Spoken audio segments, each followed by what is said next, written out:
Now, tonight we're going to be doing something a little bit different. I don't know if anybody has heard me talk about this yet. How many people have heard this talk on the historical critique of the early Islam? Have any of you heard this? Okay, a few of you. This is going to be new for most of you.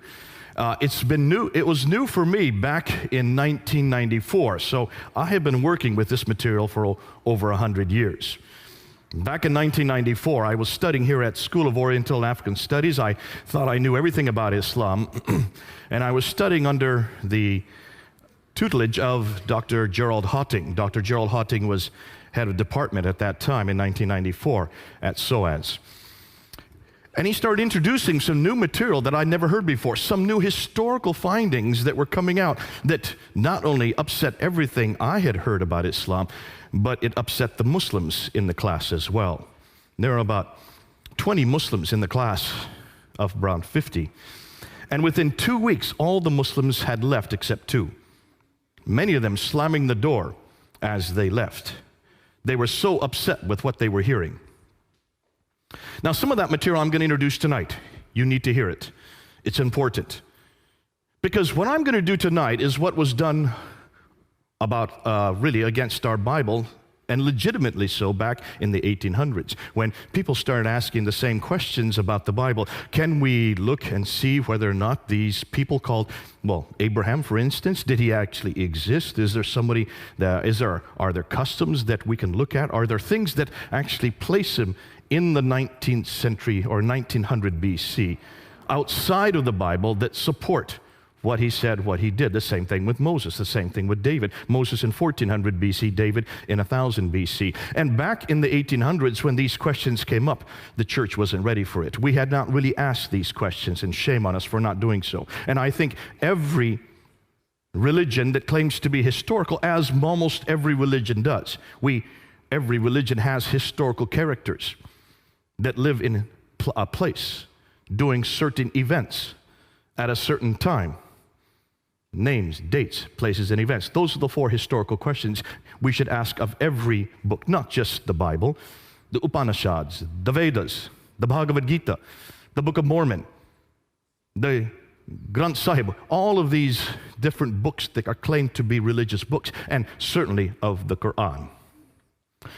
So what we're going to do today is all these questions that have been asked of the Bible. In fact, it was the Bible that almost every one of these questions were first asked. Now, it really didn't exist before the Bible. There was no historical criticism before biblical criticism was created. Historical criticism is biblical criticism, or you might say the other way around. Biblical criticism is historical criticism. Redacted criticism, source criticism, all these literary criticisms were all applied to the Bible first, and now for the first time, we're applying them to Islam. And this is what Gerald Hotting was introducing me back in 1994. So let's do that. Let's unpack it. And we're going to go through and start showing you what we're now finding. Now, what I'm going to say tonight, I may not say in a year from now. The reason why is because there is so much new material coming down the pike. Even when I gave this talk in California in 2013, there is much that I've now improved, many things that are moving on, because we're coming across so much material on Islam that we didn't know about even 2 years ago or 3 years ago. So let's open it up and let's talk about what we're talking about. Well, let's say the first thing that every Muslim will say is, and they all agree with this, is that Muhammad is the last and greatest prophet. I don't think there's any Muslim that would say any different other than maybe your liberal Muslims. They would also say the Quran was his revelation sent down only to him between 610 and 632. It's the final revelation. It's the greatest revelation. It's the seal of all revelations, like Muhammad is the seal of all prophets. He is the final prophet. Whether you are radical, whether you are nominal, maybe not the liberals. And many of the liberals are starting to question. In fact, many of the liberals here in Britain are starting to ask the questions I'm going to ask tonight. But certainly, 99% of Muslims around the world would all agree that Muhammad is the greatest prophet, the final prophet, and the Quran is the greatest revelation, the final revelation. Therefore, Islam is the final religion, based on Muhammad's life and sayings, the Sunnah, and on the Quran's teachings. Remember last week we talked about the whole paradigm that was introduced by Ibn Taymiyyah in the 1300s, that paradigm that suggested and also acclaimed to be a good Muslim, you must go back to the Quran, modeled by Muhammad, the book and the man, the book and the man, the book and the man, right? Remember that? I think I said it so many times it almost got plastered on my lips. And you probably walked away thinking that's all I can talk about, the book and the man, the book and the man. Because we start from the same paradigm, the book and the man. It's just another book, another man. So what I want to do today is I want to look at the man. Let's look at that man. Next week, we're going to look at the book. I'm going to start with the man. I'm going to start with Muhammad. I'm going to start with his biography. And then next week, we're going to unpack the Quran, which gets even better. All right? And to do that, let's see, of course, why am I doing that? Is because these are the foundations of Islam. It is the Quran that is the book. It is Muhammad that is the man. So let's investigate both Muhammad and the Quran. Now, what's the classical account? This is the account that you've all heard. This is what you're taught in every school. This is still what is being taught in every university. It's still being taught in most every corner of the world. This is the classical account that you've only, and this is one you'll agree with. You've never heard any other story. You've all been told that Muhammad was born in 570. Has anybody heard any different? No. There's no reason not to hear any different, because that's all that we've ever heard. We also have been told that in 610, he went away from Mecca, he went to the Hira cave, which he would go there quite often to meditate, and there in the middle of while he was meditating, suddenly an angel appeared to him, Jibril, and says, Aqra, that means recite. His response was, Ma Aqra, I cannot recite, because he could not read or write. So the angel squeezed him, then said a second time, Aqra. And his response was, Ma'akra, I cannot read or write. And he was squeezed a second time. This happened 3 times. Finally, the angel let him go, and he ran back to Mecca, went to Khadija, his only wife at that time. Khadija was the woman that was very wealthy. She had her own caravans. She employed Muhammad as her caravan leader. She married him. And she had a little test for him when he came back. She asked him to first sit on one leg and asked him, was this an angel that talked to you? He said, yes. She asked him to sit on the other leg and said, are you sure this was an angel that talked to you? He said, yes. She finally disrobed in front of him and then asked the third time, were you sure that this was an angel? And he said, yes. After that, she knew he was telling the truth because no angel would ever be in her presence disrobed. So she went and told her cousin, Waraka ibn Nawfal, what Muhammad had said. Waraka ibn Nawfal was a Nestorian Christian, so we're told, according to traditions. And it was Waraka ibn Nawfal that then turned to Muhammad and said, truly, what has happened to you, you have been seen by an angel. This is a revelation that is coming to him, that you are a prophet. Interestingly, it's a Nestorian Christian that gives the authority for Muhammad as a prophet, one of the ironies of history. After that happened, then many revelations started to come from 610 on, and we call these the Meccan revelations. Up from 610 to 622, he started receiving these revelations that are in the second part of the book, the latter part of the Quran. In 621, he woke up in the middle of the night and he was told by the angel to get on the back of a winged horse called the Burak, which flew him up to Jerusalem. And there at the rock, where the dome is now built, the Dome of the Rock, at that rock he then ascended to 7 heavens, met Allah. Allah said to pray 50 times a day. So he came down to the 5th heaven, met Moses, and asked him, how many times did he ask you to pray? He said, 50. That's way too many. Go back up and see if you can get it down. So he goes back up to Allah and gets it down to 45. He comes down to the 5th heaven, and Moses, see if you can get it down more. And so he bounced back and forth between the 7th and the 5th heaven, bringing it down from 45 to 40 to 35, down to 15, 10, and finally 5 prayers. Once he got it to 5 prayers, then Moses says, fine, go on back down to earth, which he did. Which is one of the another ironies of history, that the reason why Muslims pray 5 times a day is because of Moses. Isn't that fascinating? And this all happened in 621. Am I changing the story, or have you all heard this story? So far, I've kept exactly to what every Muslim will tell you. In 622 then, he then moves from Mecca up to Medina. This is called the Hijrah, the Exodus. And he moves, some of the traditions say there were 80 of his followers, others say there were 200. Nonetheless, he had a small group of men and women that he moved with, called the Hijrah. He moves up to Medina, and then the reason why he goes to Medina is because the Ansar, the natives of Medina, they were having problems with the Jews who controlled all the commerce. They needed someone who was neutral to arbitrate between them, and so that's why they brought Muhammad up. He was neutral. So he was there as an arbiter between the Ansar, the Arabs, and the Jews. Now, that arbitration happened for about 2 years. That continued for 2 years, from 622 to 624. It didn't work, because after 624, then, that arbitration broke down. He still continued to receive revelations, and these revelations continued from 622 to 632, the last 10 years of his life. Once these arbitrations broke down, once the Jews no longer accepted him as a prophet, he no longer accepted them. And that's where the problems began between Muhammad and the Jews. And we talked about that last week, so I don't need to go through that. You know what I'm talking about. In 630 then, he goes from Medina and he just walks right into Mecca and takes it over. No war, no battle, he takes it over. And then he dies in 632. Some say he was poisoned, but what we do know is that he did die, and that's, at that time, the Quran had yet been written down. It had been memorized by many of the companions. Parts of it had been written on bones, stones, some had been written on bark, but it had not been written down completely when he died. After he died, Abu Bakr takes over. Abu Bakr rules from 632 to 634. He dies normally. Then Umar takes over, and he goes and rules from 634 to 644, the next 10 years. He then is killed. Uthman takes over, and he then rules from 644 to 656. It's during his ruling, the third caliph, his ruling, that the Quran was written down. We're going to talk more about that next week, because that's problematic. 650 to 652 is when the Quran was finally written down, roughly 18 to 20 years after Muhammad's death.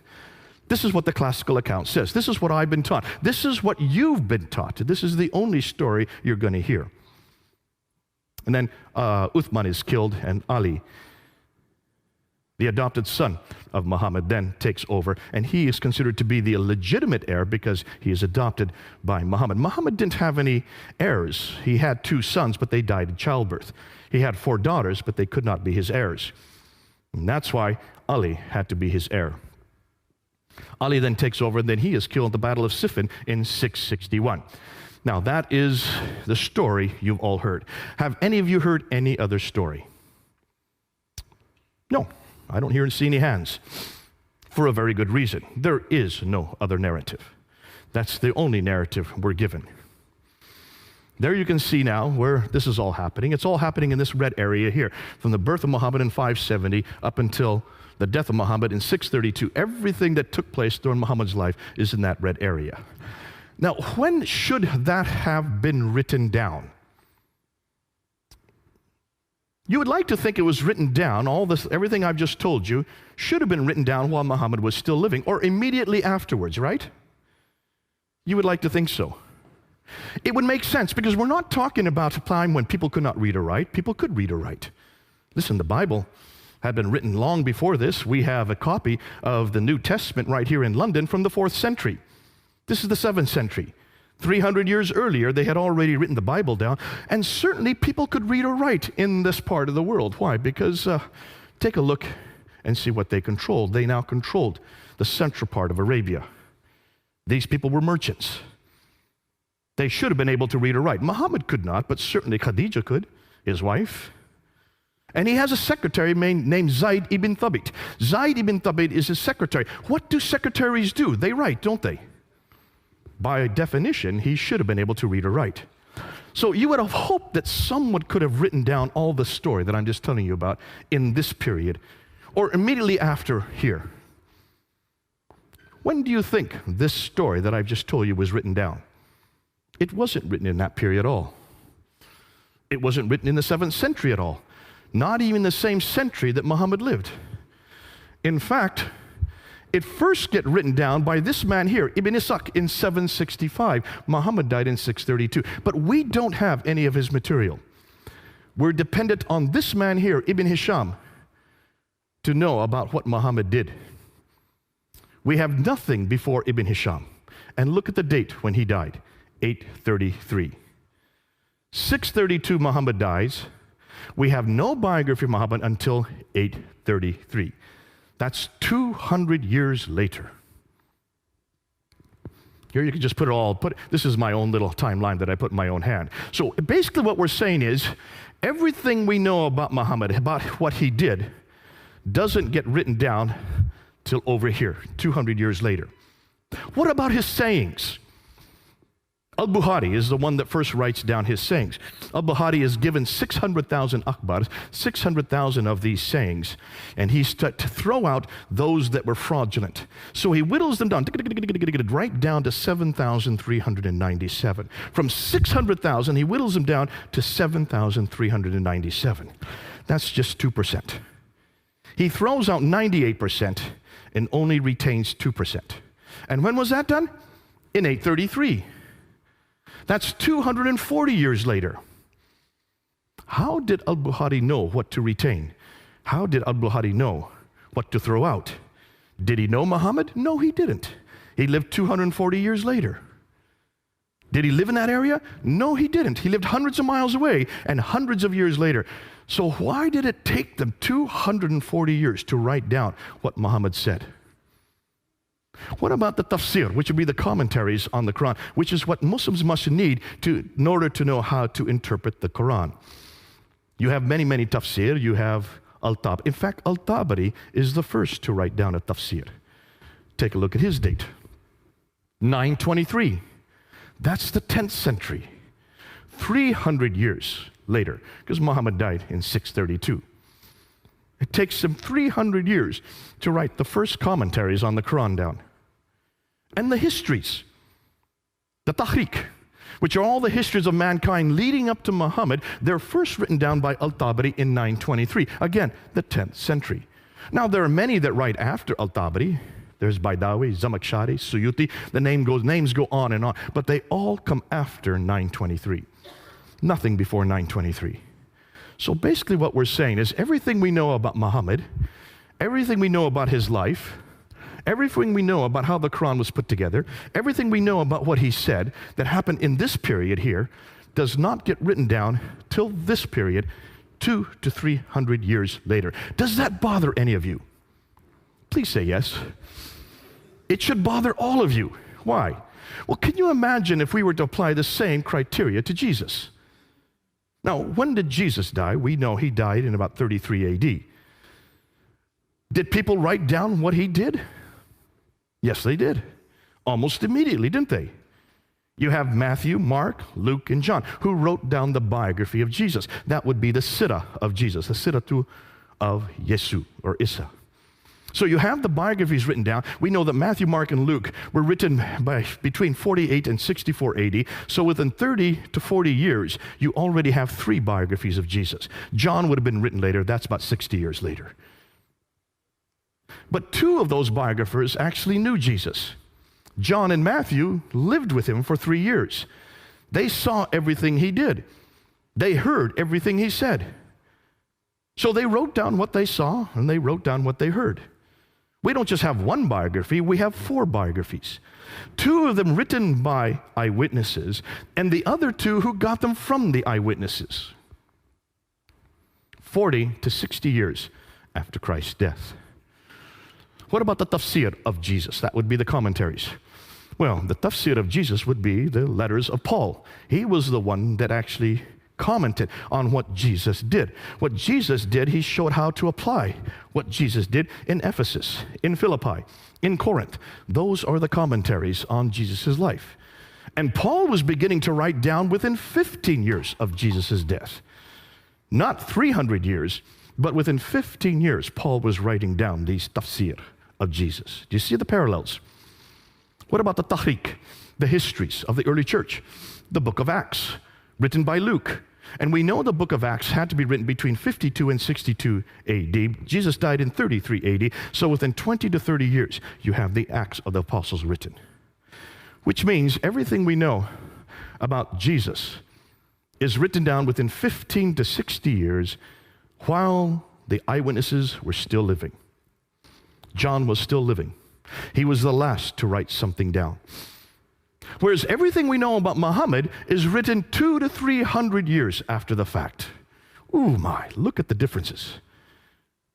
If we were dependent on what we know of Jesus concerning what Muslims are dependent on, that means, let me just go back. That means we would not know anything about Jesus until the 3rd century. How could we defend him? How could we even know what he did or said if nothing began to appear until the 3rd century? That's why I love my Bible. And that's why I love the person of Jesus Christ. That's why I can trust what I know about him, because they were written down so early. And you might say, hold on a minute, the first century, that's so early. Could people read or write? Listen, these were fishermen. How did they know how to read or write? Well, Matthew wasn't a fisherman. He knew how to read or write. And John used a scribe to write for him. Luke certainly was a doctor. He knew how to read or write. And Mark knew how to read and write. Of course they knew how to read or write. And Paul, goodness sakes, he was one of the most intelligent men of his day. Of course he knew how to read or write. So why could not the Muslims, where were their Pauls, Luke's, John's, and Paul's? Sorry, I just said Paul. Matthew's and Mark's. Where are their readers and writers? Why could they not do the same thing in the 7th century or the 8th century? Why do we have to wait to the 9th century to have anything written down? Can you see why now historians are starting to look at the Quran, are starting to look at Islam, are starting to look at Muhammad with a completely new eye? And this is what they're asking. Islam as we know it did not exist in the 7th century, but evolved over a period of 200 to 300 years. The Quran probably was not revealed to one man in a 22-year period, like the classical account says, but likely evolved over a period of 50 to 100 years. We're going to deal with that one next week. Let's talk about the first one. Did not exist in the 7th century, but evolved over the period of 200 to 300 years. The conclusion they're coming to is the history of Islam, at least from the time of the Caliph Abdul Malik, and we're going to talk about more later tonight, and before, is a later fabrication. Now, that's a huge amount to say, and you're probably, if there's any Muslims in the audience, they would get very angry with me for saying that. But let me just show you what we're doing and what we're saying. Here's the questions. This is their concerns. If so much of the history of early Islam was written down so late, why did it take so long to write it down? Were these people illiterate? I hear that all the time whenever I ask my Muslim friends this. They were illiterate. I said, hold on a minute. No, they weren't illiterate.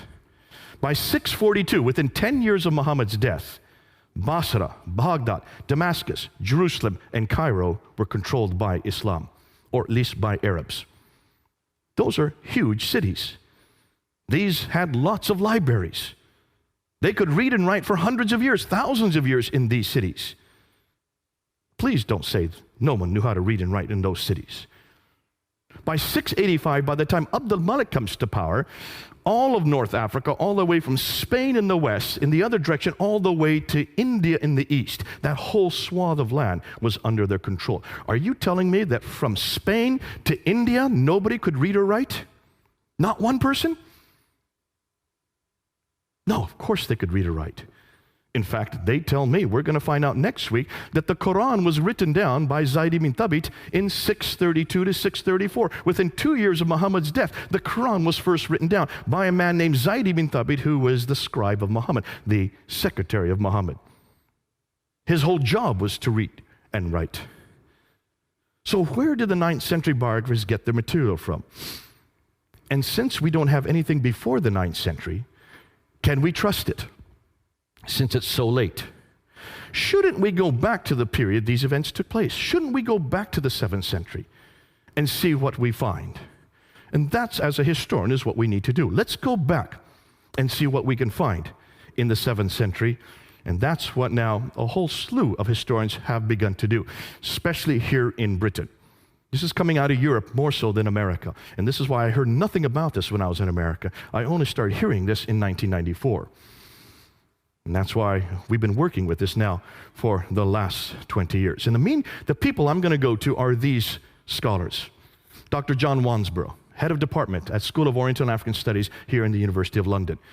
Wrote 2 books, Quranic Studies and Sectarian Milieu, in 1977 and 1978. And it's those 2 books that broke open this whole question. And he asked some very simple questions. Questions that should have been asked hundreds of years ago. If, when you look at the Quran, take a look at all the stories in the Quran, they just don't make sense for a 7th century environment. They make much more sense once the Muslims or the Arabs had moved out into the diaspora, where they would have come across these stories. Because these stories, actually, we know where the stories come from. Story of Cain and Abel in Surah 5, ayah 31. That comes from the Targum of Jonathan ben Uzziah. The story of Abraham in Surah 21, ayah 51 to 71. A great story but it does not come from the Bible. It actually comes from the Mishnah Rabbah. The story of Solomon and Sheba in Surah 27, ayah 17 to 44. A terrific story with the hoopoe bird and the Queen of Sheba pulling up her skirts and she has hairy legs. That story does not come at all from my Bible. I don't remember her ever pulling up her skirts. Nor do I remember a hoopoe bird that could talk. Or that Solomon, who had created an entire air force that would drop stones on the enemy with the name of the enemy at the bottom of the stones. This is not in my Bible. I would have loved to have had that story in Sunday school for one very good reason. It's from the second Targum of Esther, which was written in the 2nd century. It was nothing more than an apocryphal account written by the Jews in the 2nd century and nothing more than as entertainment for their children. Yet you find it in Surah 27, ayah 17 to 44. They shouldn't have ever put it in the Quran. This does not come from God. It doesn't even come from His scripture. It comes from nothing more than a folk tale for children. So Wansbrough was asking these questions in 1977, in 1978. Dr. Gerald Hotting, my professor at School of Oriental African Studies, is one that has probably done the best job of looking at the 1st century and unpacking what we now know. Dr. Patricia Crone used to study under Dr. John Wansbrough. She then went and became head of department at Oxford University, wrote a book called Meccan Trade and the Rise of Islam. We're going to use some of her work tonight. She got a death threat from Muslims for writing that book in 1987. Moved to Cambridge University, and that's where I got to know her. I did a debate on this material in 1995. So you can see, this is over 20 years ago that I did this. Did I say 100? 20 years ago. I'm not that old yet. 20 years ago, I did a debate on this material with Dr. Jamal Badawi, probably the head scholar of his day in the Muslim world in 1990s. And I asked 10 questions that I got from Dr. Patricia Crone. Dr. Patricia Crone was head of department at Cambridge University at that time. She was the one that helped me put that debate together. Dr. Patricia Crone reads and writes 15 archaic languages. These are languages that are not spoken anymore today. 15 of them she reads and writes. She is considered to be the top in the world in her field. How many of you can read and write even modern day 15 languages? Can you see the kind of scholarship we're dealing with here?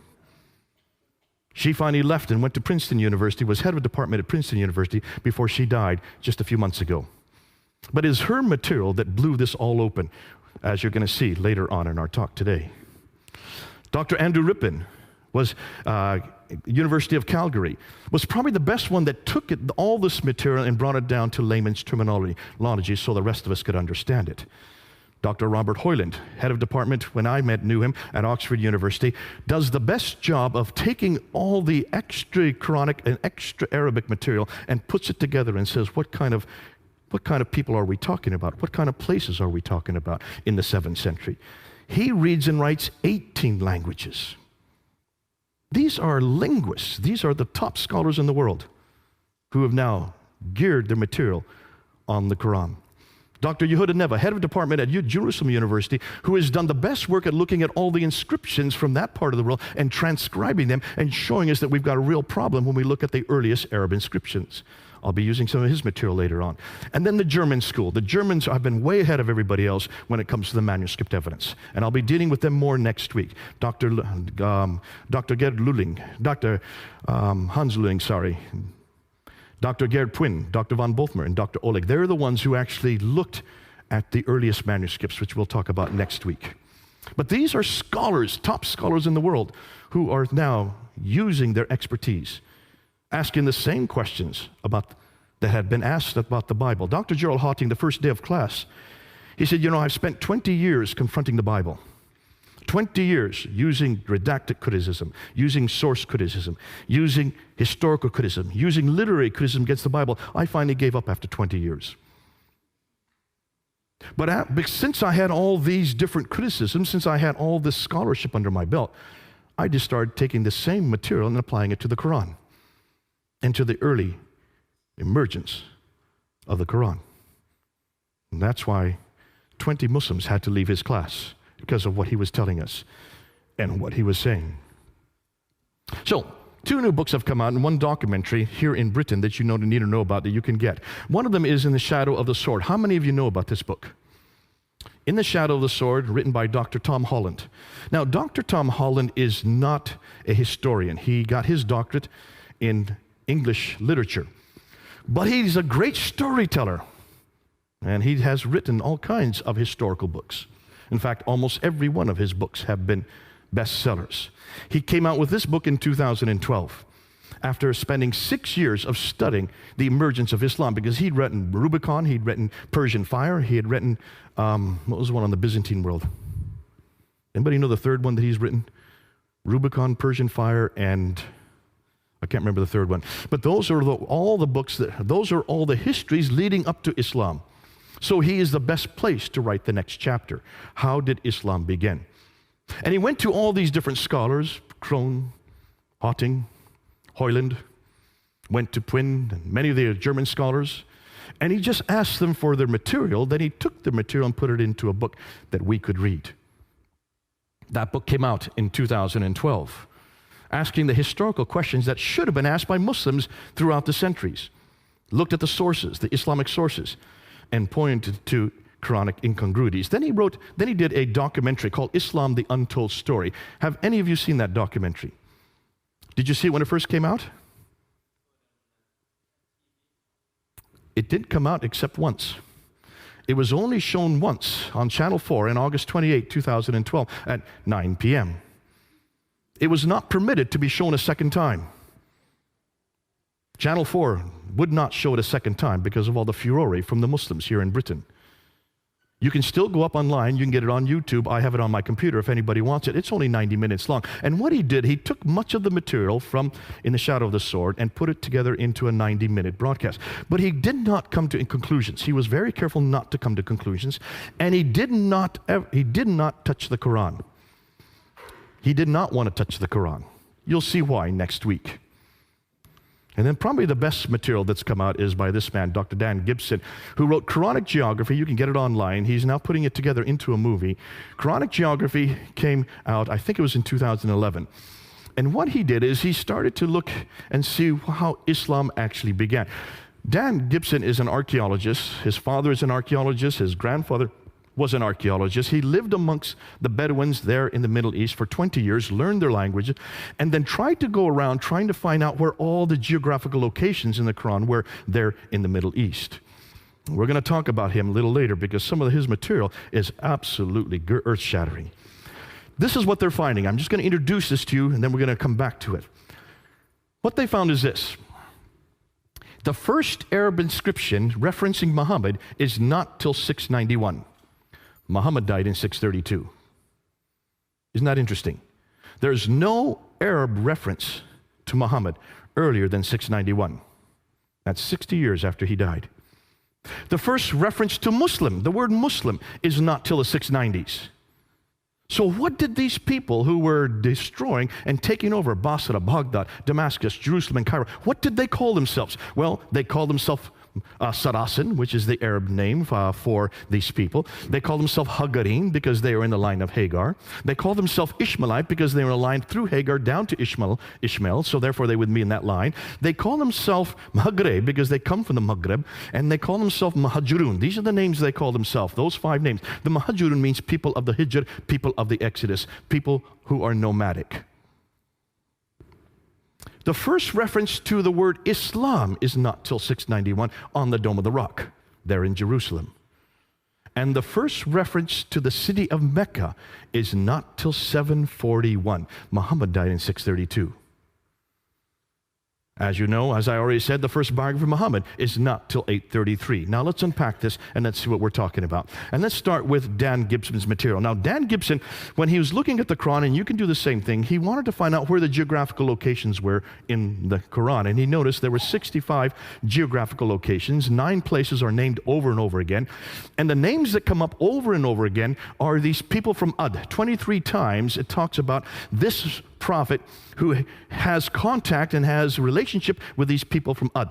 It doesn't mention who this prophet is. It just says the prophet, the messenger, the prophet, from the place of the prophet, from the place of the messenger. It doesn't refer to where he lives. Isn't that curious? In fact, you're not going to find reference to Muhammad. Oh, you will. They're in all the many, many references to Muhammad. Take a look, you'll see they are all in parentheses, which means they've had to been put in at a later date. Muhammad's name in Arabic is only found 4 times. 3 times in one surah alone. 4 times. How many times is Jesus found in the Quran? Try 93. So this messenger has contact with these people from Ad 23 times. 24 times he has contact with these people from Thamud. And 7 times for these people from Midian. Ad, Thamud, Midian, where are they? Well, they're not around Mecca. They're way up here. 600 miles further north. But here's Mecca way down here. If he's living in Mecca, how come he's having these contacts, daily contacts with people that are 600 miles away? Put that under your hat and hold it a minute. Let's talk about Mecca. See, what we now know about Mecca, it's only referenced once in the entire Quran, and it talks about the valley of Mecca in Surah 48, Ayah 24. That's it. No other time does it talk about this place.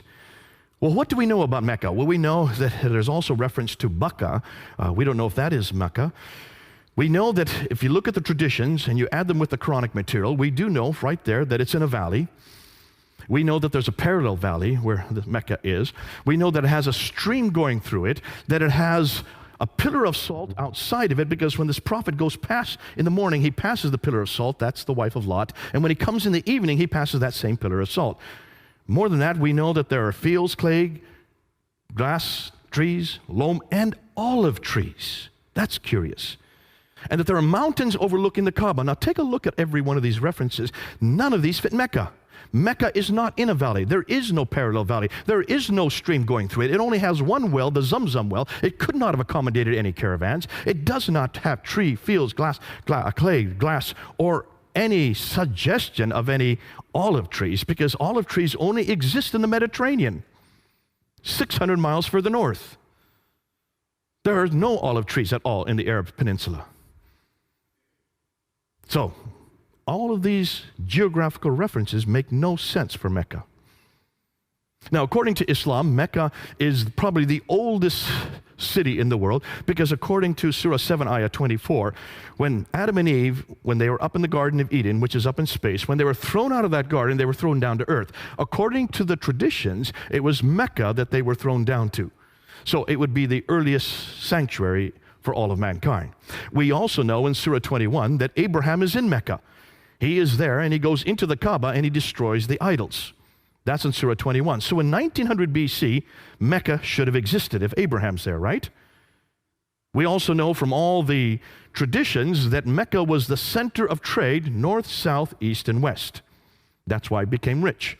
That's why Muhammad was there. He was a trader.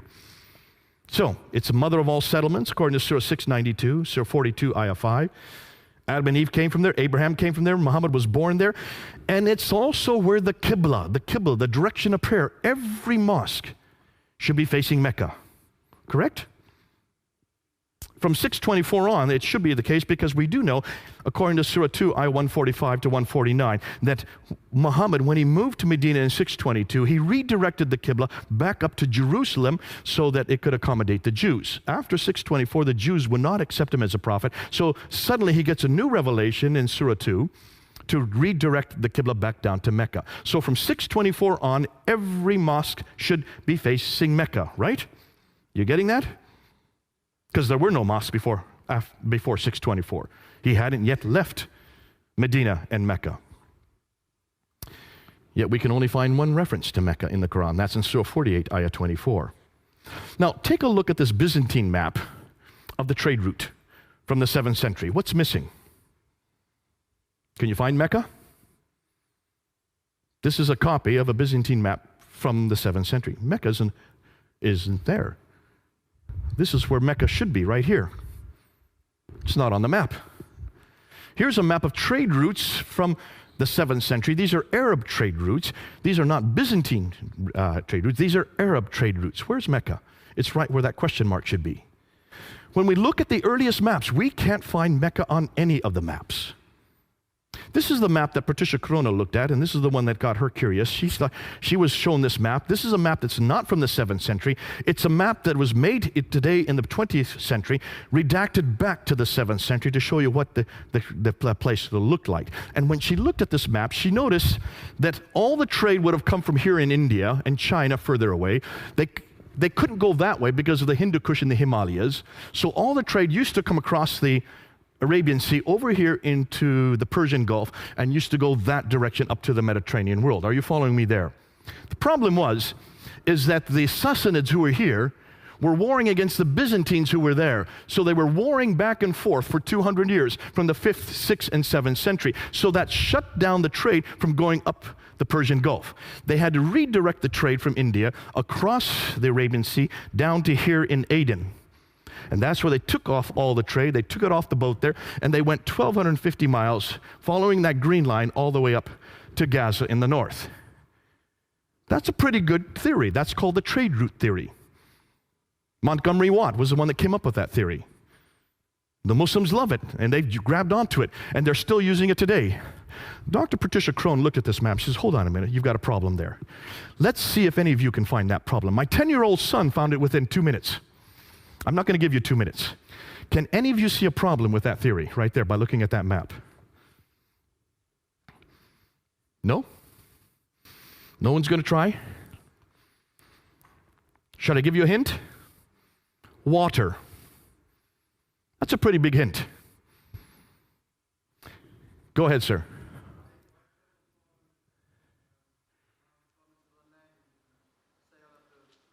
Give him a hand. He's got it. You're as good as my 10-year-old son. That's true. If you're on boat here and you're coming across the Arabian Sea, why would you take off all the goods here? Dr. Patricia Crone found that if you go only 50 miles by land, it would cost the same amount if you went 1,250 miles by sea. You've got a sea right up here. Why didn't they continue on sea? That didn't make any sense. So she decided to go back and check this out. Now remember, she reads and writes 15 languages. So she went back to the original sources of all the trade documents. She went to the 1st, 2nd, 3rd, 4th, 5th, 6th. She went to all the centuries leading up until the 7th century, read their trading documents, looked at them in the original language, and she noticed that all the trade coming from India and China, all of it came right across the sea and went right up the Red Sea. And the Arabs had nothing to do with the trade because they did not like boats. They were camel herders. They liked the desert. That's why you don't have any ports along here. There was only one port that she could find. All the ports were on this side in Africa, and the people that controlled the trade were from this area, from Eritrea.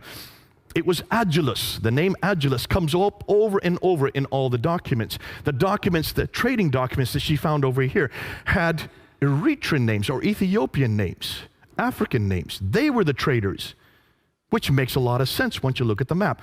Then she noticed something else. See if you can see this. I don't know if it's hard for you to see because it's so far away, but take a look at there. Here's the trade route, the line, the green line. It comes up to Taif. This is the Western Plateau, all the way up. And then from here in Taif, it goes off the plateau down to Mecca. There's Mecca. It's not on the plateau. It's about 1,000 meters off the plateau. They would have to go down to Mecca to go to a place that had no water, then come back up 1,000 meters to get up to Yathrib up here. Why had no one noticed that before? This is nothing new. It's been around for hundreds of years. Why did no one notice that Mecca's not on the trade route? It would have made no sense to be on the trade route. Why? Because it's too far down. It had no water. When you go from Sana'a, from Aden here, up to Najran and Sana'a, up to Taif, then you go straight up to Yathrib, Khaybar, Tabuk, and then on up to Gaza. Why had no one noticed this before? So she decided to look and see what was it that made Mecca, if it had anything that made it rich. She was told, according to the trade route theory, that it had 15 spices, and that's why it became rich. So she wrote her book, and she decided to do research on all 15 spices. If you read her book, Meccan Trade and the Rise of Islam, she takes a spice per chapter, or a chapter per spice. And she found that none of the spices, except for 2, even came from Arabia. They either came from India and China, or they came from Africa. The only two spices that came from Arabia were frankincense and myrrh. And they came from the southern part, the Hadramat, this part here, which is Yemen and Oman today. Nothing about any spice from this part of the world. The only trade she could find that were going up the Western Plateau was milk and leather. You cannot create an entire empire made out of milk and leather. Now, when she came out with this book, it blew open everything we knew about Mecca. She decided, well, let's find out what people knew about Mecca. So she went to every document she could find. She found documents written here in Ctesiphon, which is way up here. That is Baghdad, right up there. It's called Ctesiphon. That's the old name. They had come down here to Yathrib and they came across silver. They had silver mines all over Yathrib. That's not too far from Mecca. Yathrib is what is Medina today. She looked at their documents. No reference to any place called Mecca. She couldn't find any reference from the 1st century, from the 2nd century, from the 3rd, 4th, 5th, 6th century, from the 7th century. No reference to Mecca. So when did she find Mecca? Not till 741. 741. Muhammad died in 632. She couldn't find any reference to Mecca earlier than 741. That's a whole over 100 years later. So what is this city? Where is this place that Adam and Eve were sent down to? Where is this Kaaba that supposedly Abraham rebuilt with Ishmael? In fact, she found out, not just Hitti found this out, in almost every one of those oases, in Najran, in Sana, in Taif, in Yathrib, in Tabuk, in Khaybar, all of these oases had Kaabas. It was quite normal to have a Kaaba. You have a Kaaba with gods in it, idols in it, then when the merchants would come along, they would go and pray to their idol, and you would get money for it. It was a great way to enrich yourself. There wasn't just one Kaaba. There were many, many Kaabas. Why hadn't anybody noticed this before? Well, take a look at modern Mecca today. Maybe you've seen this picture. Look what they're doing to Mecca. They now have the 3rd tallest building in the world in Mecca. This big clock tower. That clock tower now, that face is 45 feet across. It's the largest clock in the world. Has 4 faces. It's the 3rd highest building in the world. That was made by the Germans. They modeled it after Big Ben. That's Big Ben there. They have the same model. Why? Because they want to make Mecca the center of time. They wanted all of us to now move to Mecca mean time and get rid of Greenwich mean time. Have you heard this? That's why they built that clock tower. But they're not stopping there. Look what else they're building. This is the future of what Mecca is going to look like. These are their diagrams. There are 2 different plans, either this plan, which is circular, or that plan, which completely eradicates. And take a look what it's eradicating. There are the building cranes going on right now. Here is Muhammad's house, where he grew up, where he was born. They're now destroying his house. Here is Khadija's house, where his wife grew up. They're now destroying her house. Why are they destroying these houses? And why are they cementing it all up? Any idea? Because they've heard what we're finding. They now know that there is no historicity for Mecca. So what better way to destroy the evidence than to cement it up? Folks, can you see what's happening as we speak? Muslims all over the world are upset. But the Saudi Arabian government is continuing. They're going to build 62 of these buildings all around the Kaaba so that all the rich Muslims can have air conditioning when they come to do the Hajj. That's their reasoning for it. I would suggest the real reason is to destroy history. So there is no historical record. So you cannot confront them with this material. You can see why. Mecca did not exist before 741. It's too late. So if Mecca didn't exist before 741, what are you going to do with the Qibla, the direction of prayer? Every Muslim must pray towards Mecca. Am I correct? And it doesn't matter where you are in the world, you always pray towards Mecca, towards that building right there, the Qibla. This is the Kaaba, sorry. And it's that building. Whenever you go around the world, you will see there are all kinds of mechanisms to find out where Mecca is. That's in every mosque. You'll find a mihrab, which is a little niche in the wall that always shows you the direction of Mecca. I remember not too far from here in Cricklewood, they have taken over a nice, beautiful church.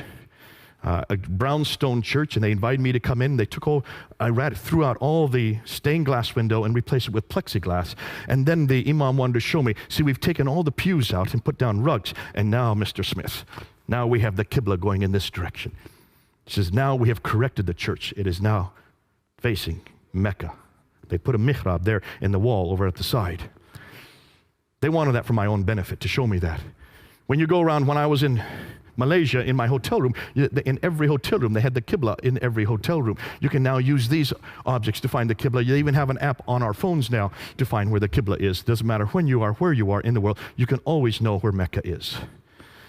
In Surah 2, Ayah 143 and 145, the direction of the Qibla was then redirected down to Mecca. That would be in 624, the date they give. But here's the problem. Archaeologists are having a difficulty. As early as 1905, two archaeologists, one called Dr. Creswell and Dr. Fedavadi, in 1905, were traveling in that part of the world. You can't go there anymore, but back then you could. And they were looking for the earliest mosques, and they wanted to go to find these mosques that were in the 7th century. So they went to mosques, one mosque in Wasit and another mosque in Kufa, which is in what is today Iraq. And they started digging down to the different layers till they got to the original floor plan of these two mosques. And when they found the original floor plan of both Wasit and Kufa, they noticed the Qibla was not facing Mecca. It was facing directly west. When they went to Egypt, outside Egypt is Fustat, the garrison town. When they went to the mosque in Fustat, just outside of Cairo, when they dug down to its original floor plan, they noticed that the Qibla was facing east. It should have been facing south. It should have been facing down here. But Kufa and Wasit were facing that direction. Fustat was facing this direction. So they said in 1905, it must be facing Jerusalem. That was their conclusion. And when I first found out about this back in 1994, even my professor, Dr. Hotting, when he brought this up, I raised my hand and says, well, what's your conclusion? He says, I don't want to come to any conclusion. I've already lost enough Muslims here for my class. I said, you've got to come to conclusions. If the earliest mosques that we've been able to find are facing west and east and not south, then it looks like we have a different Qibla. He would not, in class, say any more. But you can see immediately, if you look at the map, there's a problem here, isn't there? Now, Jarkey of Edessa in 705 also said that the Qiblas. So from all this it is clear that it is not to the south that the Jews in the Maghreb, Maghreb is the name for the Arabs at that time, in the regions of Syria pray, but towards Jerusalem. He thought it was Jerusalem as well. He was actually wrong.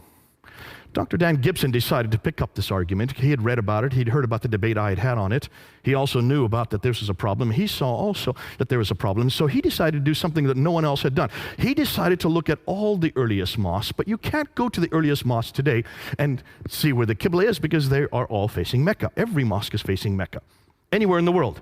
So he decided to use satellite technology to look down from space, to look and see where the original floor plans for all these mosques were. And guess what he found?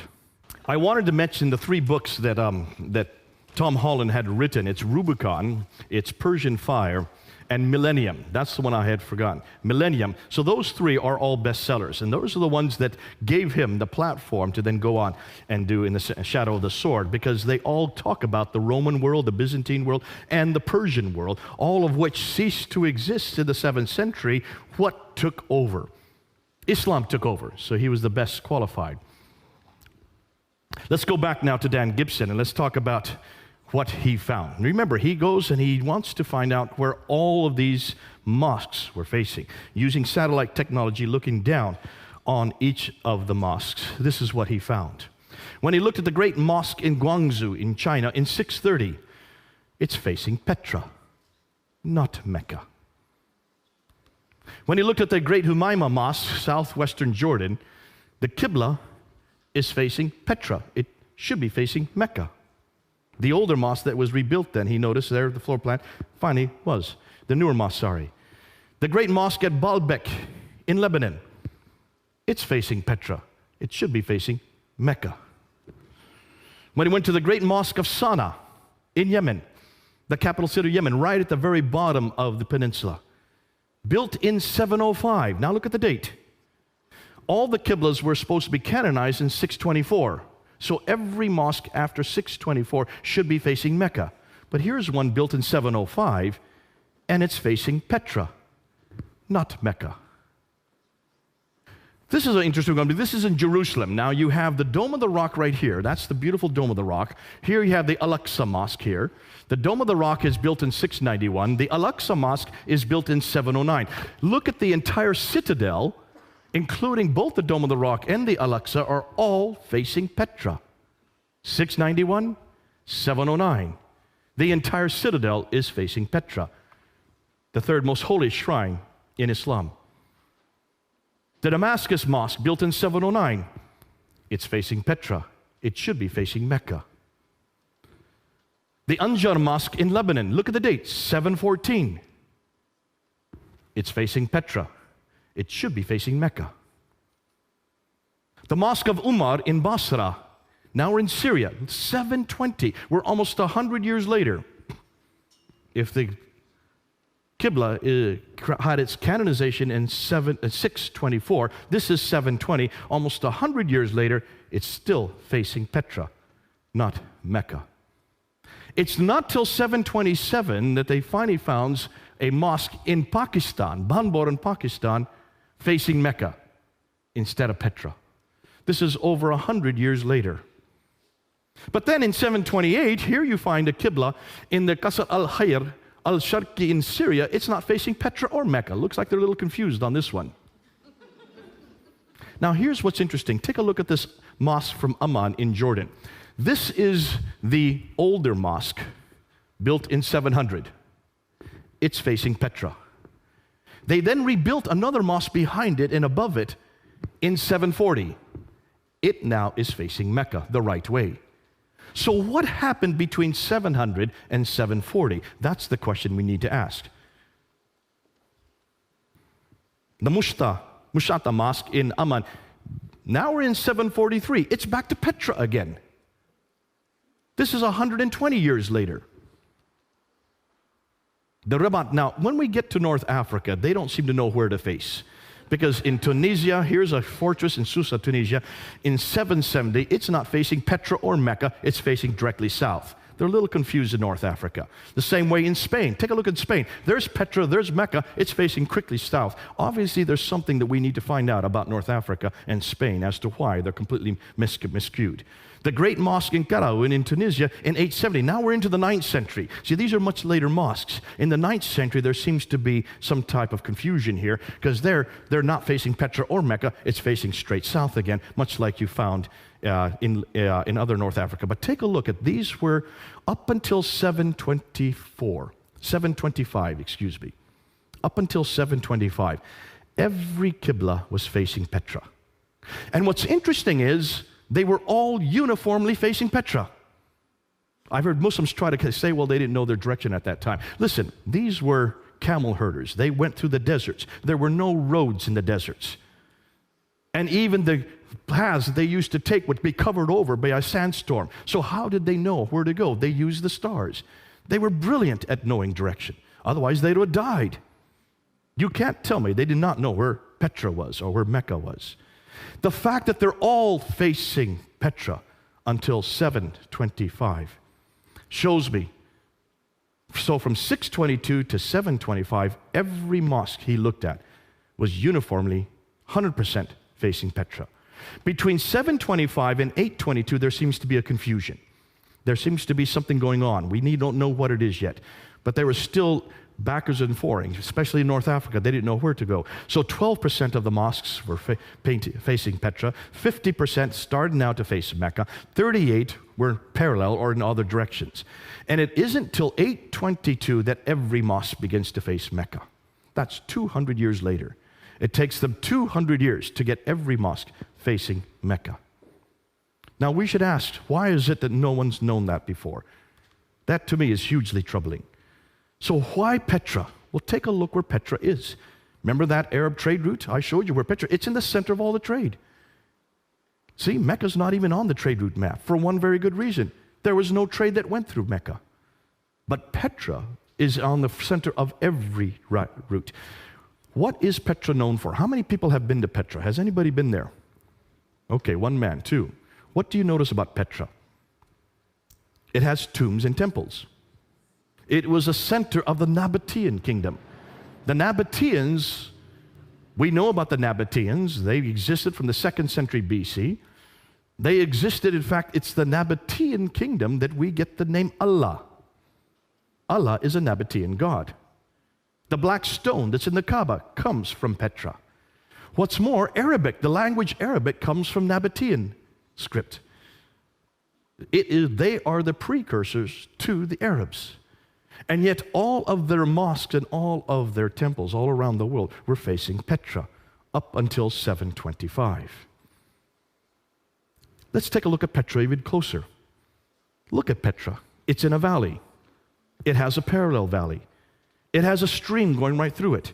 It has fields, trees, grass, clay, loam. It has olive trees. It's near this. If there was ever a pillar of salt that Lot's wife would have been, it would have been close to Petra, because that's exactly where that event took place. Petra has all the items listed above from the Quran and the Islamic traditions. Everything that we see in the Quran and the Islamic traditions fit Petra. None of them fit Mecca. Thus, could it be Petra that all these places were referring to? What's more, take a look at Ad, Thamud, Midian. Remember the people that are referred to in the Quran over and over again? 23 times these people from Ad, 24 times the people from Thamud, 7 times from people from Midian. Take a look and see where they are. They're all around Petra. They lived right around Petra. No wonder whoever was writing or whoever was coming in contact with these people, they were living, whoever that person was, that messenger, that prophet, was living 600 miles further north, not in Mecca. Mecca's way down here. 600 miles between the two. So what's the significance? And this is what we need to unpack today. We don't know anything about Muhammad at all in the 7th century. Now, we do know from outside sources. We do have this from extra Quranic sources. We do have references to Muhammad. The Doctrina Iacobi, which is right here in the British Library, written in 634, refers to him by name. But it doesn't say where he's from. It doesn't say what he does. It just warns people, be careful of this man Muhammad. The writings of Sabaeus, written in 660, do talk about Muhammad and warn the Christians to be careful of him, but it doesn't place him in any place, nor does it give him much significance, other than the fact that he was a man who did an awful lot of warring. What's interesting is the earliest documents we can find from within Arab sources, from within Muslim sources, the Maghazi documents, which are the earliest part of the Siratul Rasulullah, written by Ibn Hisham in 833. The earliest documents that Ibn Hisham was dependent on are the Maghazi documents. The Maghazi documents means raids. He was a raider. That's what he did. Now can you understand that even his biography from 624 to 632 are about raid after raid after raid after raid. He was involved in 29 raids himself, and he planned another 39 according to his own traditions. That fits the man that we're talking about. It fits the historical character. But nowhere does it say that we can find of these raids being way down in Mecca. It looks like they must have been much further north. His biography doesn't even appear till the 9th century. His city doesn't appear till the 8th century, 741. Thus, much of what we know of Muhammad is written down hundreds of years later and hundreds of miles away. It looks like he is nothing more than a later redaction, possibly Abdul Malik, putting back onto a historical character that which the man who put back didn't never know. So Humphrey's conclusions, Islam in the Prophet's life as we know it was not derived from the 7th century, but evolved over a period of 200 to 300 years and redacted back onto the Prophet's life and compiled in the 9th century. And that's what now the historians are concluding. And you can see why they're coming to that conclusion. Let's summarize this real quickly. New books are being published which question the classical account of Islam. Why are there no Muslim sources for 200 years? That's the first question. Why do the claims they make do not fit the historical record? That's the second claim. Why are all the geographical references so few and confusing? And why do they all seem to be much further north, not where they should be? Why are there so many references to vegetation which would not exist in Mecca? Why is Mecca not even mentioned until 741? And why can we not find any map with Mecca on it until 900 AD? Muhammad died in 632. Takes them almost 300 years to put Mecca on a map. Why is Mecca not on the trade route? So these are all the questions we're asking now. So why do the Qiblas face Petra for the first 100 years, then are confused for the next 100 years, and are not standardized to Mecca until 822, nearly 200 years too late? Therefore, much of what we know about early Islam is in doubt. So, here's the million-dollar question. What really happened? Now, I have to be careful because this is what I think. I may change tomorrow. I may have a complete different scenario in 1 year, because we're now getting lots of material that's coming in. But this is where I think, this is what I believe. This is just me. This is what I think happened, looking at everything that we've got so far. And this is a what-if scenario, okay? To make sense of all this, I think we need to go back to Abd al-Malik. And this is what it's not just me saying this is what almost all the historians are saying. You need to start with Abd al-Malik, who ruled Islam from 685 to 705. He was the second caliph amongst the Marwanid caliphs. Marwan came into power in 680. Before that was Sufyan family from 661 up until 680. So for the first 20 years of the Umayyad Caliphate, it was a Sufyani family. Marwan finally takes over. Marwan's son, Abd al-Malik, is the great Arab reformer. He is known as the great Arab reformer. You can see the Arabs control that part of the world. Therefore, by the time he comes to power, they had controlled that part from 642. So for 40 years, they had now controlled that part of the world, the central part, the area where Jerusalem is, where Damascus is, where also Petra is, also where Mecca and Medina would be. For 40 years, however, they did not control it. They were they were nothing more than nomads. These nomads that went and took over the Sassanid Empire and then took over the Byzantine Empire. Remember that map I showed you? Remember, those two empires were much more sophisticated. They were empires that had huge cities. The nomadic Arabs did not have big cities. They were nomads. They just had little oases. Therefore, they didn't know how to run cities. That's the first question we should have been asking. Take a look at Islam. Look at how sophisticated it is. Look at all its rules and regulations, all these sharia, these 4 laws of fiqh. They all would fit in an urban environment, not a nomadic environment. Why haven't we asked this question from the very beginning? How could a nomadic people have such sophisticated rules and regulations dealing with so huge metropolitan areas? Unless, of course, these rules and regulations come much later. So what did the nomads do? Well, let me go back, and I should have had this map in here. Remember that map that we have of the Sassanid Empire? They had two groups, the Lakhmids and the Ghassanids, that they would pay to keep the Arabs in the desert. The Ghassanids were paid by the Byzantines, and the Lakhmids were paid by the Sassanians, the Persians. And as long as they got paid, these groups kept the nomads in the desert. But after 200 years of warring with each other, the Sassanids against the Byzantines, they ran out of money. This is well known. Once they ran out of money, they no longer played the Ghassanids, and they no longer played the Lakhmids. And so therefore, the nomadic Arabs could just move right into these empires. And they did. This is well known. This happens all the time. The Mongols did it much later. The Visigoths did it in Europe. Barbarians who come into much more sophisticated environments. What happens when barbarians take over sophisticated environments? They don't know how to run cities. The Arabs didn't know how to run any of these cities. So what did they do? They stayed outside the cities. They built garrison towns. But someone had to run these cities. Who would they have chosen? Well, they chose people like them.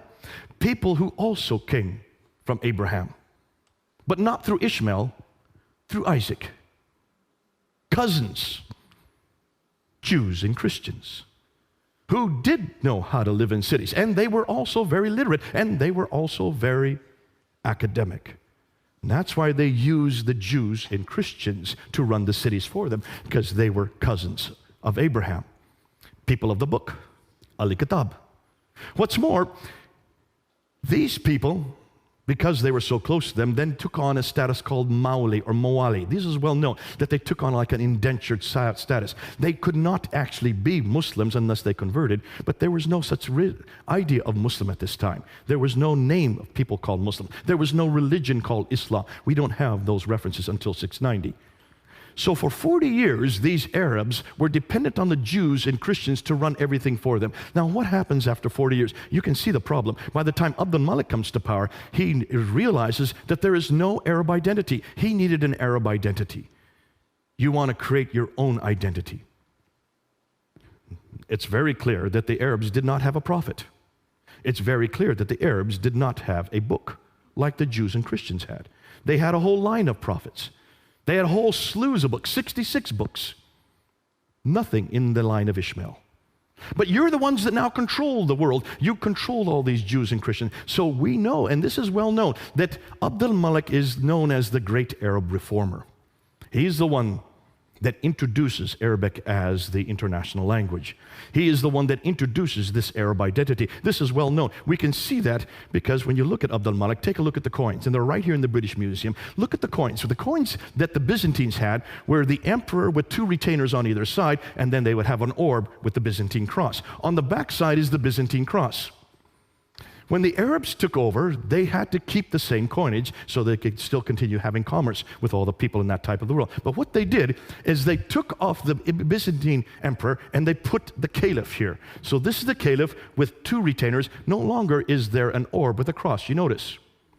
The back side still looks like a cross, but it's missing the cross piece. So no one would confuse that this is a cross to make it Arab.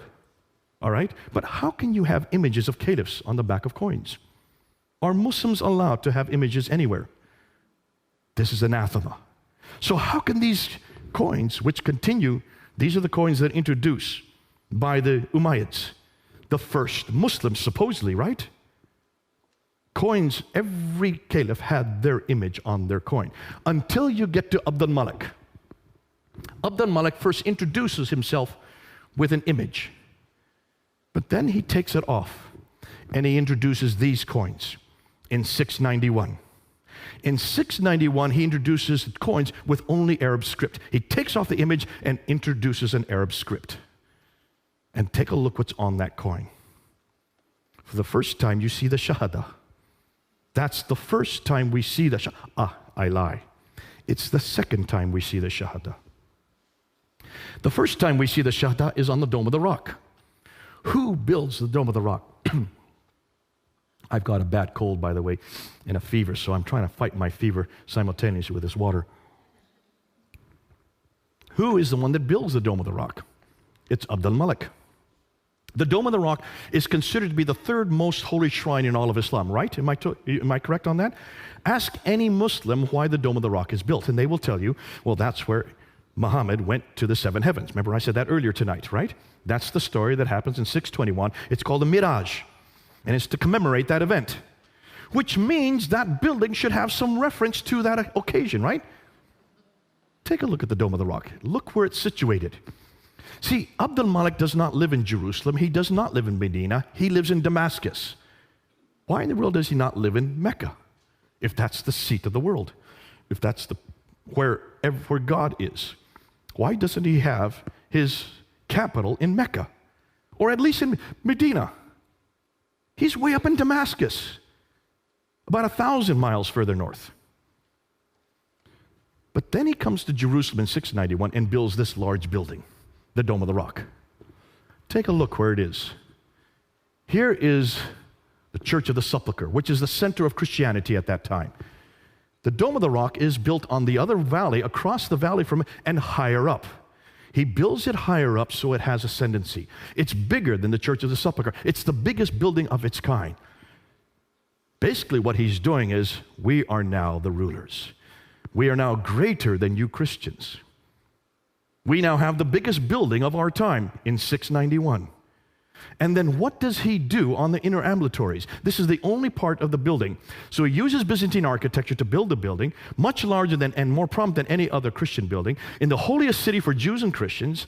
That's why it's not in Damascus or Mecca.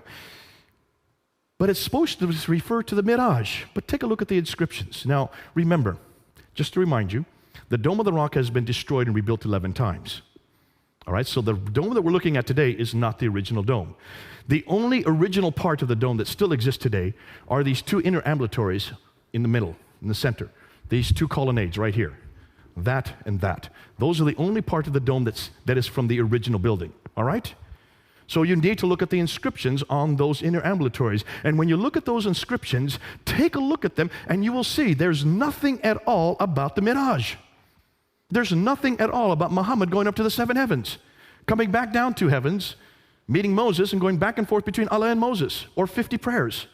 Yet that's why Muslims tell us the building was built. So what's on those inscriptions? Well, take a look. Surah 1:12. There is no God but God. He is one. He has no associate. Who's that against? Jesus. Say, He is God, the one, God, the eternal beside of all. He begetteth not, nor was begotten. Who is that against? Jesus, the begotten Son. And there is none comparable unto him. Muhammad is the messenger of God. Here you see Muhammad's name introduced. This is the first time Muhammad's name is introduced on any Arab inscription or architecture. This is the beginning of the introduction of Muhammad, and it's on the Dome of the Rock. In contradistinction to who? To Jesus. Surah 4, Ayah 171. O people of the Scripture, do not exaggerate in your religion, nor utter aught concerning Allah save the truth. The Messiah, Jesus, son of Mary, was only a messenger of Allah. See, it even confronts the fact that Jesus is nothing more than a messenger. His word which he conveyed unto Mary, and his spirit from. So believe in Allah and his messenger. Say not three. There is the Trinity. It's attacking the Trinity. Cease. It is better for you. Allah is only one God. Far is it removed from his transcendent majesty that he should have a son. So it's attacking Jesus' divinity, it's attacking the Trinity, and it's attacking his sonship, all in one verse. Surah 4, Ayah 171. This is an attack against Jesus. From the very beginning that we now know, the earliest inscriptions are confronting our Lord Jesus Christ. Praise be to God, who hath not taken unto himself a son, and who hath no partner. There it again, attacking against the Son of Jesus and his supposed partnership with God. Nor hath he any protecting friend through dependence. He's not dependent on anybody, and certainly not Jesus. Now, why is it no one's noticed this before? If you want to find out why Abdul Malik built that building, and why he made it higher than the Church of the Sepulchre and across the valley on the highest point of Jerusalem, just look at the inscriptions. He's now introducing his own prophet, greater than Jesus. His name is Muhammad. He is the messenger of God. So if you're going to create an identity, you've got to have your own prophet. Because so far, they've been dependent on all the Jews and Christian prophets. That's why 19 of the prophets that are listed in the Quran all come through Isaac. Where is the prophet that comes through Ishmael? Only Ishmael's name is there. They need a prophet to create that identity. They build the building. They introduce his name. And then they put it on the coins. The coins are coined the next year. Significance?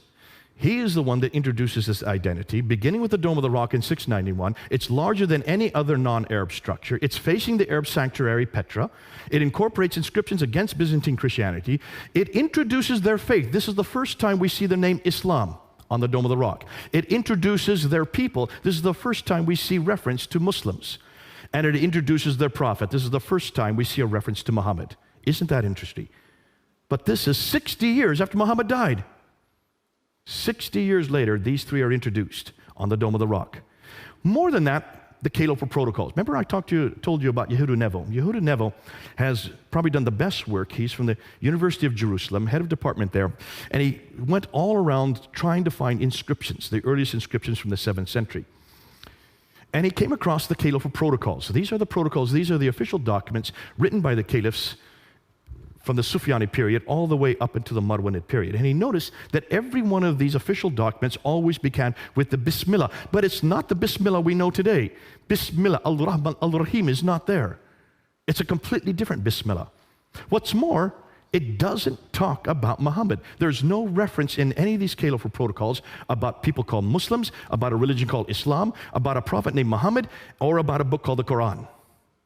missing in all these protocols. Yet these are supposedly the first Muslim protocols by the caliphs, the first Muslim caliphs.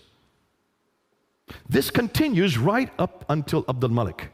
And then he comes across Abdul Malik's protocols. And then he noticed in 691, almost overnight, Muhammad's name is introduced. It happens overnight. His name is introduced, the Quran is introduced, the name Muslim is introduced, and so is the name Islam. This is all introduced overnight in 691 and in 692. And from that time on, every protocol starts with the Bismillah and the Shahada, that there is only one God but God, and Muhammad is his prophet. What's interesting, the earliest Shahada that he came across says there is only one God but God, and he has no partners. Now hold on a minute. That's not in the Shahada today. So even the earliest Shahada was an attack against Jesus Christ, the partner, supposedly, of God. Then he mints coins in 692, and that's where he takes off his image and introduces the Shahada on those coins that I showed earlier. So, what's the possible scenario that we're coming up to? Once he introduces Muhammad, he then needs a revelation. See, every prophet has to have a book, has to have a revelation. And that's why the earliest Quranic texts are on the Dome of the Rock. That's the first time we see Quranic texts. It's on the Dome of the Rock. But it does not equate with the Quran that we have today. We'll talk more about that next week.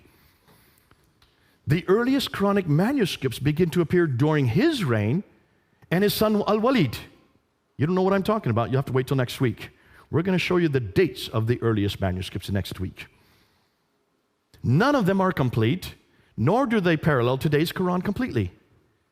They continue to be changed and corrected up until the 9th century.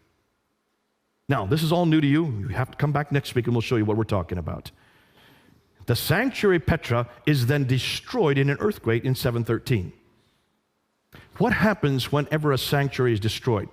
Well, as the people know, whenever their sanctuary is destroyed, that means God no longer has favor with that sanctuary. You've got to change your sanctuary, because this is God's way of saying, this no longer is my sanctuary. Because earthquakes always come from God back then. So where are you going to change it to? Well, you're going to go back to where the Marwanids came from. The Marwanid family comes from the Hijaz, from Central Arabia. So they then bring it down and they introduce it in Mecca. That's why Mecca was chosen. But see, Mecca doesn't make sense. Let me tell you why. Take a look at Mecca today. What do they do in Mecca? Well, they go around that Kaaba 7 times. Well, who does that? Where does the number 7 come from? It comes from the Bible, right? Then they run back and forth between 2 pillars, the Marwa and the Safa hills. What's that got to do with God? Why do they run back and forth? Muslims will tell you that's because that was Hagar who had Ishmael. She was looking for water, and she went back and forth, back and forth. She didn't find any water. So why celebrate something that doesn't make any sense? She never succeeded in anything. Why celebrate it? Then they go outside and they do a sacrifice. They come back to where the Jamarats are. The Jamarats, those pillars. And they throw 7 stones or 49 stones or 72 stones. Multiplicity of 7. There's the perfect number again. Ask any Muslim why they throw those stones. And they'll tell you because that's the devil. But there are 3 of them. There's not 3 devils. So where do these 3 come from? Ooh, I love that. I think we know where they come from. Alat, Al-Manat, and Al-Uzza in Surah 53, ayah 19 and 20. These are the goddesses. These are the goddesses of Alat and Allah. See, Allah is a Nabatean name. Alat is the feminine form of Allah. The Nabateans believed in Allah as their God. The wife of Allah is Alat. So Allah has a wife and a daughter named Al-Manat. Ooh, I love this. But every Muslim tells me that Allah is one. Surah 4, ayah 171 that I just read to you is God is one, say not 3, and God has no son. Surah 6, ayah 101 and ayah 102 says that God has no wife, right? Well, he may not have a son, but he certainly has a wife. Her name's Alat. And he has a daughter. Her name's Al-Manat. You've got the wrong God. It looks like these may be, possibly, I can't prove it yet, These may be, the Jamarats may be the three goddesses, the Nabatean goddesses that they're throwing in. Because this is the reason, to get rid of idolatry, you then throw the stones. What's interesting is they don't have any theological significance. So where did they come from? It looks like Mecca was a pagan, probably a Nabatean pagan shrine that they took over, kept the practices that were still there, and tried to infuse some theological meaning. But it doesn't make sense when you look and see who God is and what He has done historically. So they chose Mecca. Now that the Muslims have a prophet, Muhammad, and they have a revelation, the Quran, they've got to put together the Quran. Ooh, wait till next week. Wait till you show you what we have found. Now they got a revelation and a prophet, they need a sanctuary, so they choose Mecca. Now that they have the three ingredients, they now need to have a history. You've got to create a history. You've got to put Muhammad in his own place. You've got to put him in his own milieu. Now can you see why it took them for another 100 years to finally get that together? And that's why Ibn Hisham was given 600,000 of these Akhbar. I believe that's probably true. He was given 600,000. Of all these supposed different histories, he threw out 98% of it and only retained 2% of it, and that's what we have Al-Bukhari take. He is the first one to write down the sayings of this prophet. Take a look at Al-Bukhari. There is contradiction after contradiction, and they do not make sense, and they contradict the Quran. We won't even get into that tonight. So now you've got the Sirah with Ibn Hisham, then you need the Sirah is Ibn Hisham, then you need the sayings, the Hadith, and that's with Al-Bukhari. That comes in 870. By the time they get the Sirah in 833 and the Hadith in 870, they also need to have rules and regulations. Take a look when all four schools start to appear. The Hanafi school, the Maliki school, the Shafi school, the Hanbali school. They all begin to appear in 820 and later. Nothing before 820. That's the 9th century. 200 years later and hundreds of miles away. Why? Because now the laws have to be created. And that's why they borrowed right, left, and center from Roman law and also from Sassanid law, Persian law.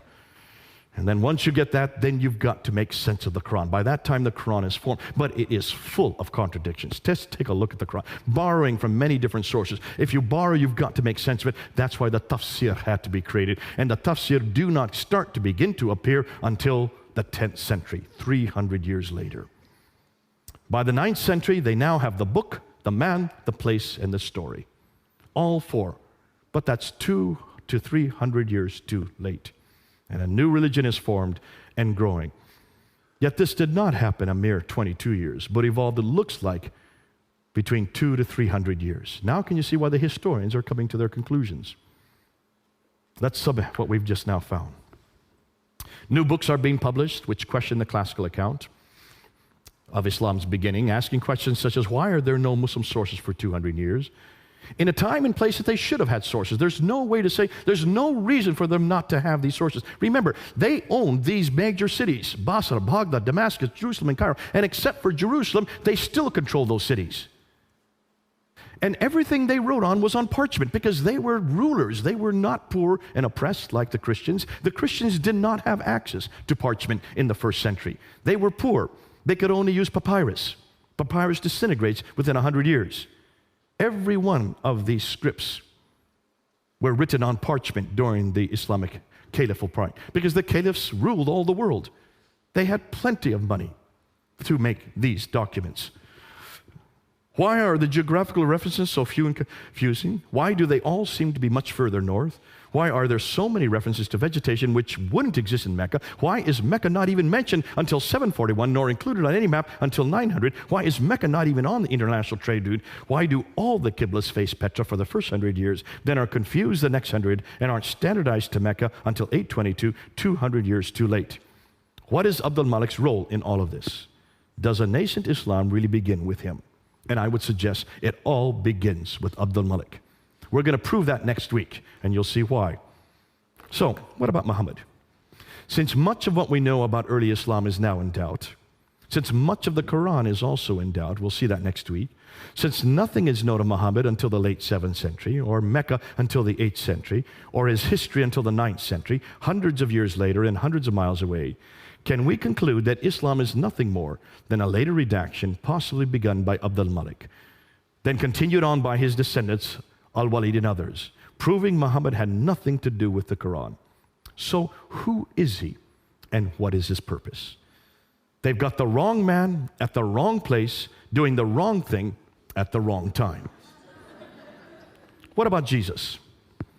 We know where Jesus was born. That's pretty clear, in Bethlehem. We know where Jesus grew up, in Nazareth. We know where he died, in Jerusalem. We know what he did especially for the last 3 years. We know from eyewitness accounts, Matthew and John. We know from hostile accounts. Look at Thallus, Tacitus, and Josephus. They are the ones that tell us about the crucifixion. They are the ones that give us his name. Thallus and Phlegon were debating about the crucifixion in 52 AD. These were Greek historians. These were not Christians. And they mentioned that when Jesus died, 20 years earlier, because 52 AD is just 20 years after the crucifixion, within 20 years they were debating the fact that when he died, the sun went dark and the earth shook. That's a Greek historians. Tacitus, who had nothing good to say about Christianity, he hated Christians. Yet he's the one that says that this Jesus died during the time of Pontius Pilate under the rule of Tiberius in 33 AD. That's why we know that he died in 33 AD, because of Tiberius, the historian writing at the end of the first century. So there's a Roman historian giving us reference to Jesus. What about a Jewish historian like Josephus, the greatest historian of his age, writing in Rome? He says in the early 2nd century, he talks about Jesus. He even mentions the brother of Jesus, mentions about the death of Jesus, and mentions about the death of his brother James. And then curiously, he also happens to mention that the Christians believe that Jesus rose again. The only reference we have to the resurrection from outside a biblical source comes from Josephus, a Jewish historian. So there you have a Greek historian, you have a Roman historian, you have a Jewish historian, all talking about Jesus and his death. That's why we know, and we can be sure of what he died and where he died. These were all written within, certainly the accounts that were those by the eyewitness, within 50 to 60 years, the extra hostile accounts within at least 100 to 120 years. No doubt about his historicity. Thus we have the right man at the right place, doing the right thing at the right time. That's why I love my Jesus. We don't have any problem with him. These kind of questions you don't hear anywhere about Jesus. No one suggests he didn't live or suggests that he didn't die. Now, there's some, the Muslims don't believe he died, but where do they get their reference from? From the Quran. One verse, Surah 4, Ayah 157. Surah 19, Ayah 33 completely confronts it, contradicts it. Surah 3, Ayah 55 also contradicts, but no, they go with Surah 4, 157. Even the Quran is not sure if he died. Many Muslims today don't know who died. They know someone died. They all agree that, but they think maybe someone else was given his image and he was put on Jesus' place and he went up on the cross. Can you imagine someone getting the image of Jesus and not saying anything about it? Don't you think the man on the cross would have said something? I would have. You've got the wrong guy. More than that, you mean John didn't know Jesus, didn't know the man on his cross? He'd been with him for 3 years. He was his favorite disciple. What about Mary? She knew her own son. Would not a mother who'd known her son for 33 years not have known if that was her son on the cross? And why did the man on the cross not even intimate that he shouldn't have been there? Look and see what he says. Is there any doubt that he knew what he was doing? There on the cross, Father, forgive them, for they know not what they do. That's my Jesus. Ooh, I love the historicity of Jesus. You look and see who Jesus is in his historicity. N.T. Wright mentions that when you look at Jesus and compare him, if you take a look at Jesus, you need to find out what happened historically in the first century to see if we've got him placed right. And he says, take a look and see what Josephus says that are the 3 major debates that are happening there in Judaism in the first century. He says the debate was on the church,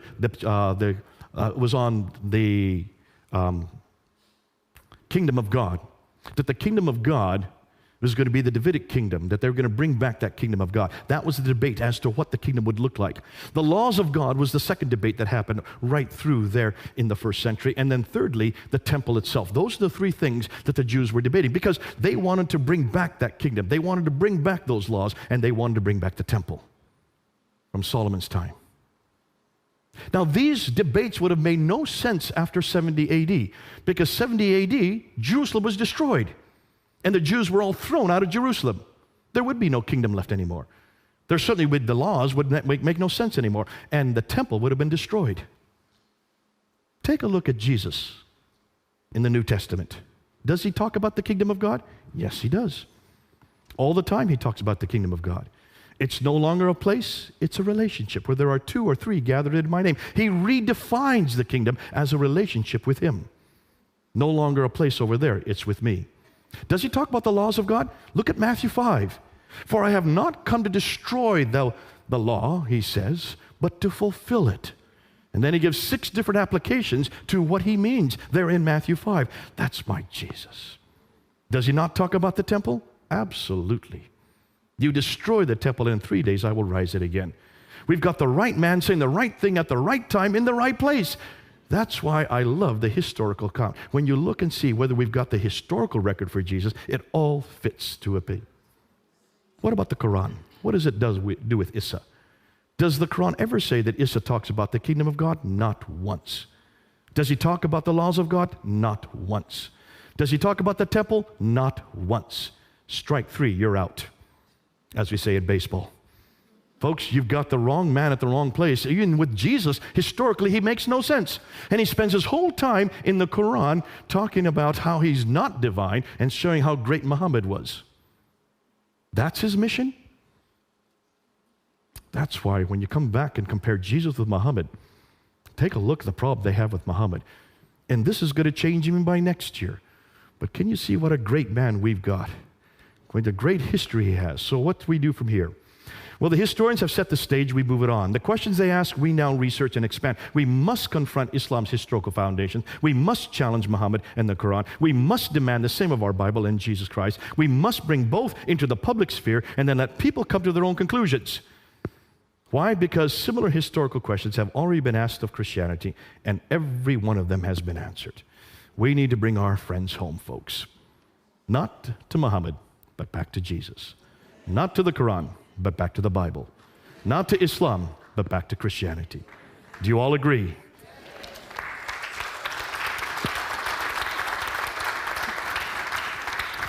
Let's pray. Let's pray. Our Heavenly Father, we want to thank you for this evening, because what we have done here, Lord, is to take that which is neutral, that which we don't own. We're looking at artifacts. We're looking at buildings. We're looking at timelines. We're looking at all the historical evidence that anybody can look at, and we're coming to conclusions. And the conclusions we're coming to, Lord, do not fit Islam well. But the conclusions we know of your God, of your Son who came down to earth 2,000 years ago and who lived for 33 years, that history we can stand. Not only stand on, but we can also use in every one of our, not only our debates, but every one of our discussions. May we bring people home to you, the real historical God who became man, who lived for 33 years, and yes, who died and rose again. Lord, may we be proud of what you have done. May we not keep quiet. In everything we do, may we represent you. In Christ's name we pray. Amen.